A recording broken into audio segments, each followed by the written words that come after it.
ఏమిటి బాబు నువ్వు చెప్పేది? ఆ మహాతల్లి నీ భార్య. అసలు మీ ఇద్దరు ఎందుకు విడిపోయారు? చెప్తాను అత్తయ్య గారు. నేను మోహను రావే కాకుండా మాకు రామకృష్ణ అనే ఒక ప్రాణ స్నేహితుడు ఉన్నాడు. వాడికి ఒక్కగానో కొడుకు. వేసవి సెలవులకి వాడు ఫ్యామిలీతో సహా తిరుపతి వెళ్తూ నన్ను కూడా రమ్మన్నాడు. నాకు ఇంకా అప్పటికి పెళ్లి కాలేదు. మేమంతా కలిసి సరదాగా కారులో తిరుపతికి బయలుదేరాం.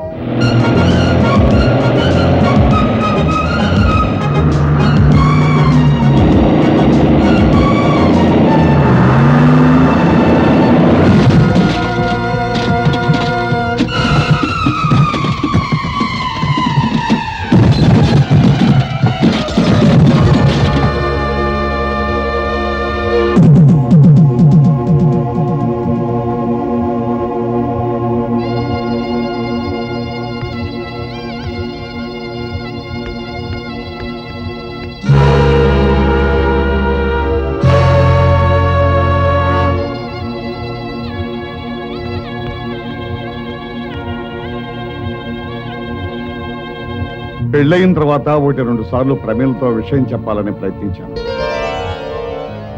కానీ అప్పటికే నా మీద అనుమానం పెంచుకున్న ప్రమీల నాకు వేరే ఆవిడికి సంబంధం ఉందని, ఆ సంబంధం వల్లే ఈ కుర్రాడు పుట్టాడని నాతో గొడవ పడింది. ఎంత చెప్పినా వినకుండా యక్ష ప్రశ్నలు వేసి వేధించి చివరికి నాతో తెగదెంపులు చేసుకుని నన్ను ఇంట్లోంచి పంపేసింది. ఇక నువ్వేం చెప్పక్కర్లేదు బాబు, మాకంతా అర్థమైపోయింది. విడిపోయిన మీ కుటుంబం కలవటం కోసం నువ్వు ఏ నాటకం ఆడినా మేమంతా తలా ఎంత సాయం చేస్తాం. చాలా సంతోషం అత్తయ్య. అమ్మా రాణి, అక్క దగ్గరికి వెళ్దాం పద.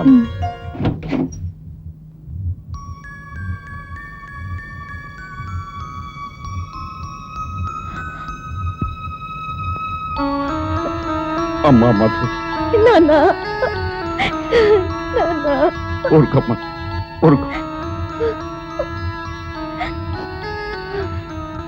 ఎలా ఉన్నావమ్మా? అమ్మకి మీకు దూరం అయ్యాననే బాధ తప్ప నాకే దిగులు లేదు నాన్న. పిచ్చి తల్లి, మీకు దూరంగా ఉన్నానే కానీ మీ అమ్మలాగా మిమ్మల్ని దూరం చేసుకోలేదమ్మా. ఇంకెప్పుడు మీ కళ్ళ ముందే ఉంటాగా. రండి నాన్న.